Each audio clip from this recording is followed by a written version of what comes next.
या बातमीपत्राचे प्रायोजक आहेत pro rich look skin and hair studio. नमस्कार. पोलीस माझा न्यूजच्या बातमीपत्रात आपलं मनापासून स्वागत. पाहूयात काही विशेष घडामोडी.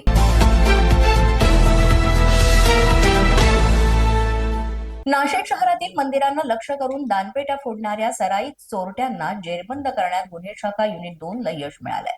सीसीटीव्ही फुटेज आणि तांत्रिक तपासाच्या आधारे पोलिसांनी रेकॉर्डवरील गुन्हेगारांना बेड्या ठोकल्या असून सातपूर परिसरातील चोरीचे 2 गुन्हे सुद्धा उघडकीस आणलेत. गेल्या काही दिवसांपासून शहरातील मंदिरांमधील दानपेट्या चोरीला जाण्याच्या घटनांमध्ये वाढ झाली होती आणि याच पार्श्वभूमीवर गुन्हे शाखा युनिट 2 चे पथक चोरट्यांच्या मागावर होते.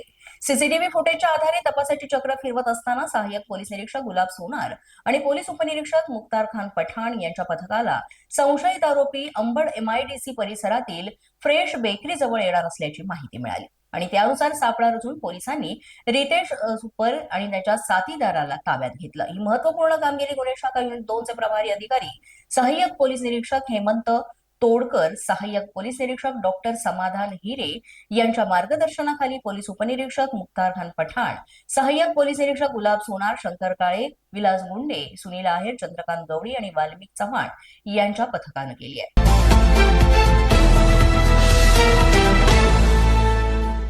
नाशिकमध्ये अत्याचार प्रकरणी आरोपी अशोक खरात उर्फ स्वयंघोषित कॅप्टन याला अटक केलेली आहे. महाराष्ट्रातील अनेक मोठ्या मंत्र्यांचे भविष्य सांगणारी ही व्यक्ती आता पोलिसांच्या जाळ्यात अडकली आहे. आतापर्यंत तपासादरम्यान पोलिसांनी तब्बल 58 व्हिडिओ जप्त केले. त्या व्हिडिओमध्ये काही नामांकित महिला सेलिब्रिटी यांची माहिती असल्याचं देखील समोर आलंय. पोलिसांकडून जप्त केलेल्या व्हिडिओची सखोल तपासणी सुरू आहे आणि त्यामधून आणखीन धक्कादायक बाब स्पष्ट होणार असल्याची माहितीही समोर येते.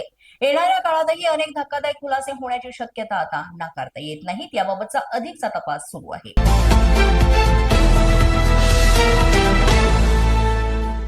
अहिल्यानगरच्या संगमनेर तालुक्यामध्ये वडगाव पान इथं 6वीत शिकणाऱ्या एका विद्यार्थिनीवर ऍसिड हल्ला करण्यात आलेला आहे. अत्यंत धक्कादायक घटना घडलेली आहे आणि त्यामुळे राज्यभरात खळबळ उडाली आहे.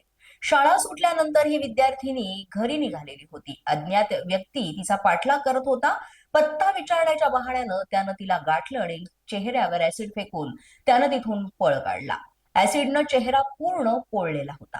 मात्र ही विद्यार्थी वेदनेत असतानाच तिने मदतीकरिता आरडाओरड केली आणि त्यानंतर उपस्थित असलेल्या तिथल्या नागरिकांनी तिला तातडीनं रुग्णालयात दाखल केलं. सध्या तिच्यावर उपचार सुरू आहेत. मात्र आरोपी फरार आहे. पोलिसांकडून त्याचा कसून शोध सुरू आहे. आरोपीच्या विरोधामध्ये संगमनेर तालुका पोलीस ठाण्यामध्ये PNS कलम 124 1 प्रमाणे गुन्हा नोंद करण्यात आलेला आहे आणि आरोपीचा आता शोध सुरू आहे.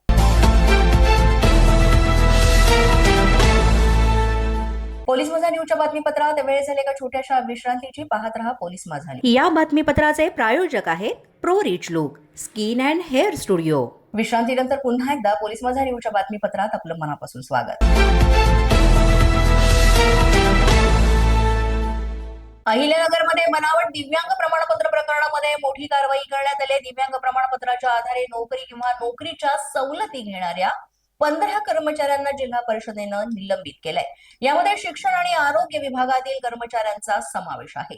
जिल्हा परिषदेमध्ये नोकरी मिळवण्यासाठी किंवा नोकरीत कार्यरत असताना सोपी कामं किंवा ऐच्छिक ठिकाणी बदली मिळवण्यासाठी बोगस दिव्यांग प्रमाणपत्राचा आधार घेऊन या कर्मचाऱ्यांनी शासनाची फसवणूक केली आहे. या कर्मचाऱ्यांची चौकशी करून शासनाने घेतलेल्या लाभाची वसुली सुद्धा त्यांच्याकडून केली जाणार आहे आणि दोषी आढळल्यास संबंधितांवर फौजदारी गुन्हे दाखल करणार असल्याचंही मुख्य कार्यकारी अधिकारी आनंद भंडारी यांनी सांगितलंय.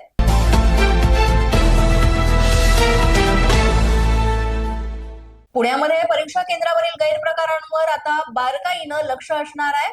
यामध्ये 27 परीक्षा केंद्रांवर भरारी पथकाची नेमणूक करण्यात आली आहे. परीक्षा केंद्रांवर सीसीटीव्हीची ही करडी नजर असणार आहे. परीक्षा केंद्रांवरील सुरक्षिततेसाठी तसंच कॉपी सारखे गैरप्रकार टाळण्यासाठी हा महत्वपूर्ण निर्णय घेण्यात आलाय. नाशिक शालार्थ आयडी प्रकरणी आता बातमी येतेय. शिक्षक आमदार किशोर दराडे यांनी याबाबत खुलासा केलेला आहे.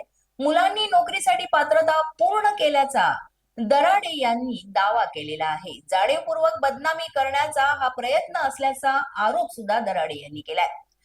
माझ्या विरुद्ध बदनामी करणाऱ्या विरोधात मानहानीचा गुन्हा दाखल करणार असल्याचंही किशोर दराडे यांनी म्हटलंय. प्रामाणिकपणे काम करीत असूनही नाहक. पोलीस बंधा न्यूजच्या या बातमीपत्रात आज इतकंच. तुम्हाला आमचं बातमीपत्र कसं वाटतंय याबाबत अवश्य अभिप्राय कळवा. यासाठी पोलीस माझा न्यूजचं युट्यूब चॅनल सबस्क्राईब करा. तसंच आमचं फेसबुक, इंस्टाग्राम आणि ट्विटर अकाउंट फॉलो करा. अधिक माहितीसाठी आमच्या www.polismazhanews.com या वेबसाईटला भेट द्या.